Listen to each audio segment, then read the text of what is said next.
Welcome, everybody, to a brand new episode of Geeks4Comics. Hi, everybody. I am your host, Jay Poole from Circuit 42, and with me is Sandra Lee. Hi. So we're going to be doing something a little different this week with our podcast and with our, vlog. So we're going to mix in the MP3, vocals and with the video to sync it together. Hopefully we can sync it correctly. So if we're a little off, well, that's going to be my job to try to connect the video and the audio together. So let's get started with our new Geeks4Comics in review. And on this week's review, we are looking at She-Hulk #1. I believe this is the fourth volume? I believe so. Yeah. We kind of lost count. Fourth or fifth volume, but let's see. And then we're also looking at Lois Lane. It's a one-shot from the New 52 from DC Comics. And we are also looking at, what was it? Boom Studio. Yes, Boom Studios' Loki, Ragnarok, and Roll. Ooh, I like the title already. Yeah. So actually, Sandra's going to be talking about that because she actually read it. I did not have time to read it, unfortunately, but I'm just going to glean off what I hear from her. So let's start with the first comic book, all right? And that's where the image of the comic book comes right in front of us. Ooh. All right. Don't worry, there's actually an image that will show up. Okay. All right, so She-Hulk #1. We get to be introduced to her as, quote-unquote mild-mannered lawyer. She is very successful in her own right because she works hard. She works hard at what she does. And she's represented a lot of people, not only being a superhero herself. But we get to see her on not one of her best days. Yeah, she got fired. I believe so, because she put so many hours, and she thought that she was going up to the conference room to get a bonus, and instead she got what? Well, she didn't get a bonus. They still wanted to keep her on, but she's like, I deserve better. And they're like, okay, well, fine, we're going to fire you. You know what? I just quit. And so she walks out. Oh, and by the way, the reason why they didn't give her a bonus is because the law firm is actually using her for her connections with the Avengers. Yeah. They're just dicks, just in general. But I do like how she actually deals with it. She deals with it in a way where you think someone like She-Hulk would deal with it. Mm-hmm. She gets revenge on their $50,000 table. Yes, that was made by the trees of the Amazon. Yes, with just the tap of her fingernail. Yeah, you don't want to piss off She-Hulk. Not to spoil everything in this comic book, but it is an interesting, storyline of, showing where She-Hulk is at this point in time and where they're really going to take her character. Because, she is a lawyer. That is one of her main jobs. She's not just a superhero. So to see her in almost everyday life, having to deal with everyday life things instead of just, going out and fighting galactic type of creatures or, super villains with incredible superpowers. Or breaking the fourth wall like in Sensational She-Hulk. Oh my gosh, I remember that one. Hey, Deadpool's not the only one who broke the fourth wall. Yeah, that is true. And she also broke rules when considering timelines. AKA Hawkeye. Long story short. Okay, so before we actually get to our ratings for the comic book, I want to know your thoughts on the comic. Well, the artwork is not what I expected, but I like it. It's very simple, and it's not as detailed, but I like it, especially this middle page where it's like like a full. What do you call that one? Where you have to use both pages. Oh, gatefold, technically. A gatefold, which is so amazing, especially if you're a fan of like those perspective shots. Yeah. It's really amazing. And I like to see She-Hulk attorney at law. So awesome. And try to use her lawyer skills and use a little bit of She-Hulk powers to it. Yeah. She's not a lawyer you really want to mess with or to piss off. So, what I took away from this comic, I like the story writing. And the art, I can see the art is very stylized, very animated. It does remind me of the way they draw She-Hulk's face. It does remind me of Dupe from the Ecstatics. If any of you have read Ecstatics, that's what she reminds me of, especially with her hair pulled back when she is in the courtroom. Mm-hmm. And I really like the humor of it. It's very witty. I like it. Yeah. So, what would you give this comic book? What is a rating? Oh, I give it. Well, since it's the first issue, I have to give a little room for just a little bit of improvement. I give it 4.5 gamma radiations. Awesome. And we didn't actually say who did the art and the writing for this. So we have Charles Soule, who did the writing, and Javier Pulido, who was the artist for the comic book. And I like the writing in here, like I said. The art is something I probably have to get used to because it just harkens back to early 90s for me when it comes to, like I said, like the Ecstatics. So I give it, for She-Hulk raging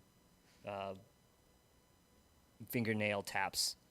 So you'll understand when you read the comic book. I think they have the particular scene in the preview pages all over. Yeah, the I believe they have it on the previews, so you'll probably have seen it. But read it.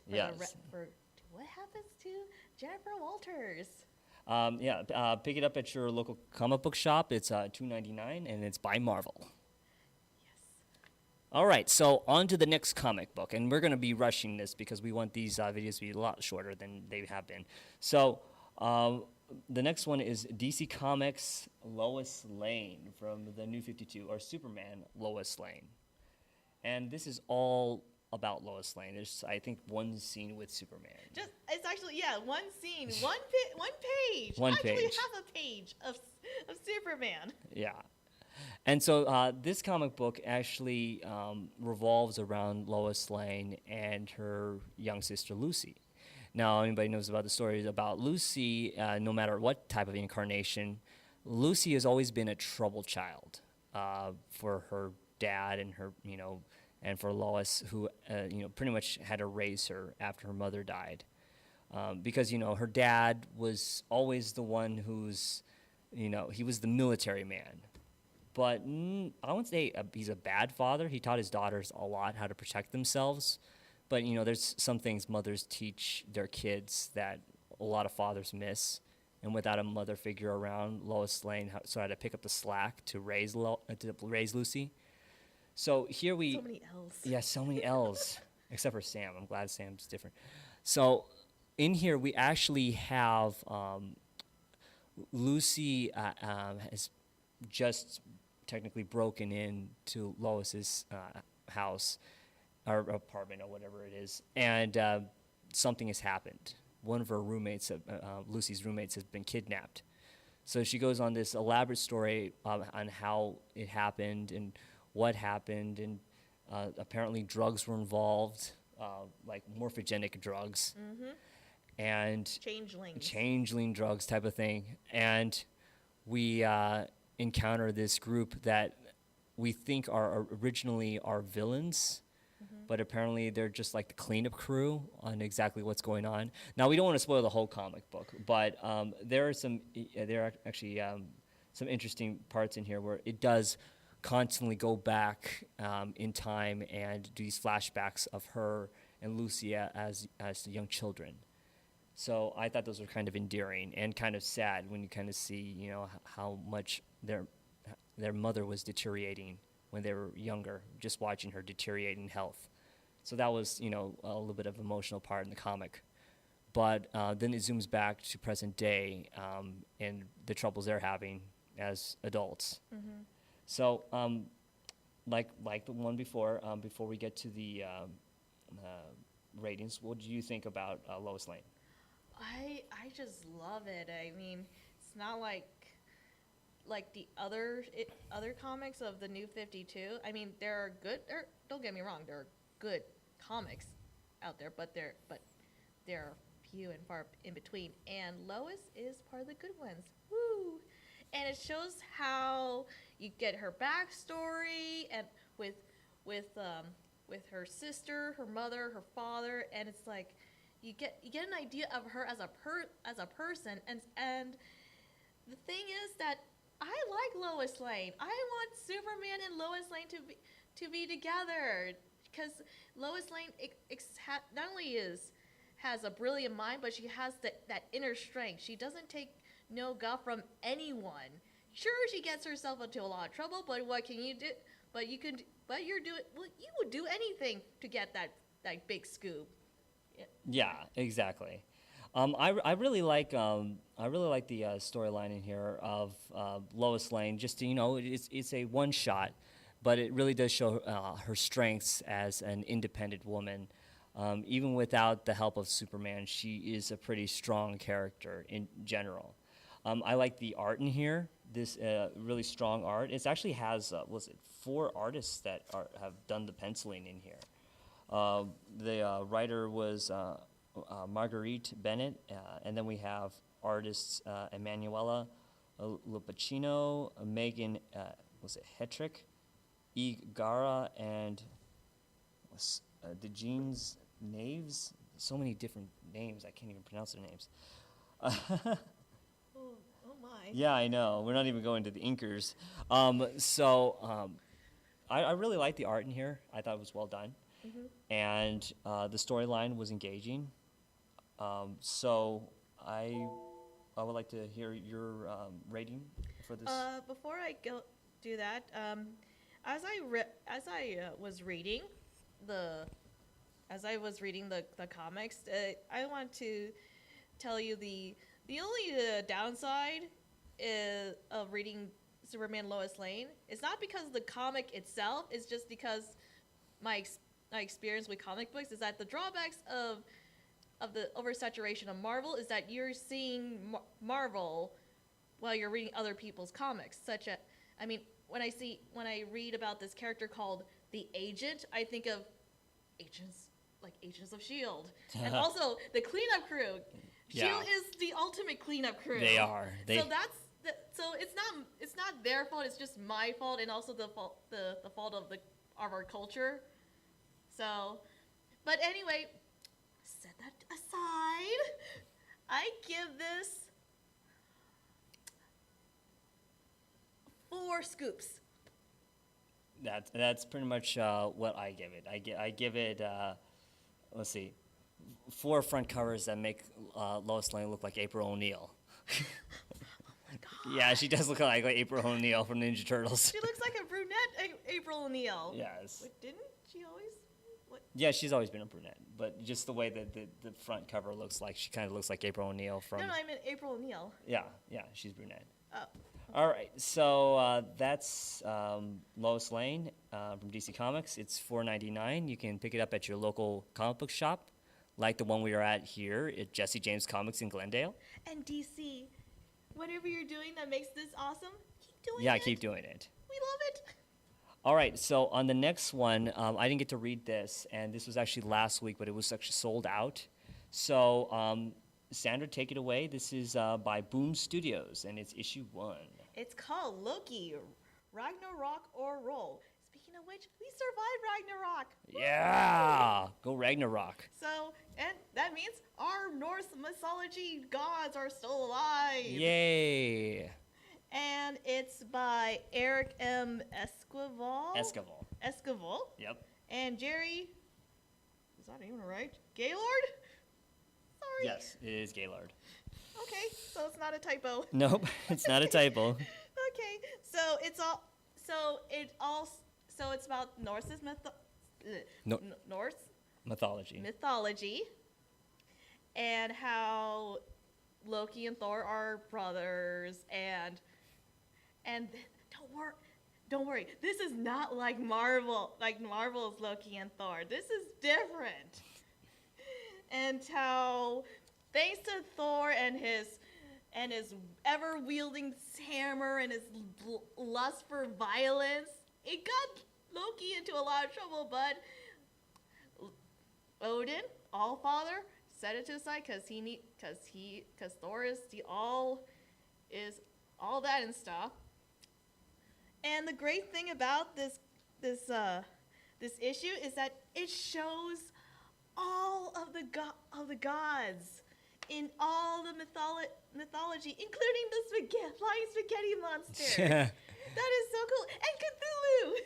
And all their mythological like gloriness, or just their forms. It's not like somebody just said maybe he wore like the head of a horse. No, it is sort of a horse type of creature. That's actually their dinner. Yeah, or just in general. You know what I mean? It's just for the characters in here. Like we have like a rabbit in here, which apparently is the Chinese god of male and male love. I'm going to look when I get home. I'm going to look that up online to see if that's really true. Shu Er Shen,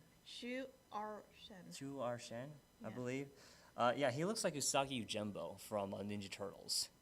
So he even has a sword. So I was like, wait a minute, isn't that a character for the Ninja Turtles? Hey, if this is the Chinese god of man love, and he has a sword, I like it already. Oh God! And there goes the fan fiction. And in this story, I may be spoiling a lot, but you have to read it to believe it. That Loki and Thor went to one of the 9 realms, which has lots of snow. I can't even pronounce it, but it's with the ice giants. And it was supposed to be a diplomatic mission. It means you have to talk to the representatives. What did Thor do? Bring his hammer and smash it into little icicles. Well, that's what he did in the first movie. So hey, we're trying to separate this from Marvel. This is true. But don't worry. But it's not our fault. It's the culture. Yeah. And when they get back from Asgard, guess this is sort of like typical of what a brother could do. He plays the blame on Loki, and in front of like all these gods, and Loki is like, what? Yeah, Thor's kind of a dick, huh? Mm-hmm. Yeah. Unfortunately, he's not the hero that you really expect him to be. But then again, if you do, we're trying to do separate the movie from the character in mythology. If you actually look at Thor is he's not the best of good guys. He's not like a Viking Prince Charming. No, he's not.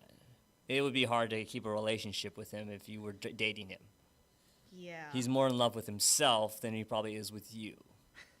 So he's really like a Viking Hercules. Yeah. Well, you know what? Hercules, in a general sense of like his mythology, he had more in general of a heart because he is half human, half god. Well, again, with different interpretations would have different thoughts. Anyway, so yeah, that's normal. So guess what? The Allfather Odin did to Loki? He got sent to Hollywood, California. Oh, yes, Midgard, all fellas. And where did he go to? Where did Loki go? To a club, not just a club, but a gothy Satanist club, where he kind of like I'm not even gonna give the all ending away, but you'll see why he becomes a rock star. And is riding a rock and roll. Yes, but here's my little drawback on the comic. And again, this is not the comic's fault. It's the culture's fault. Every time I read this and read Loki's dialogue, I got Tom Hiddleston's voice in my head. Well, who wouldn't? Because look at the dialogue. You can tell that he's not the god of evil like Marvel portrayed him, at least during the classic days. He's the god of mischief. That's his thing. And Tom Hiddleston is a very mischievous person. So that's why I have his voice in my head. All right, so because I didn't review this and you did, what would you give Loki Ragnarok and Roll? I give it 4 realms out of 5. So we got a 444 today. Hey, well, some say it's an unlucky number. That to me, it's a good thing. Well, when you're going out 1 out of 5, so I guess so. So that is it. That is our review for the week for Geeks4Comics. Thank you for watching, and please tune in again for our next reviews. We will have those up as soon as possible. Please visit our website at circuit42.com. Also, we have a Facebook at facebook.com/circuit42. We also have a Twitter. Please tell your friends to share and like us, and also listen to our other podcasts on our website and on iTunes. Thank you for listening, everybody. And remember, keep riding the circuit here at Circuit 42 and enjoy your chimichanga.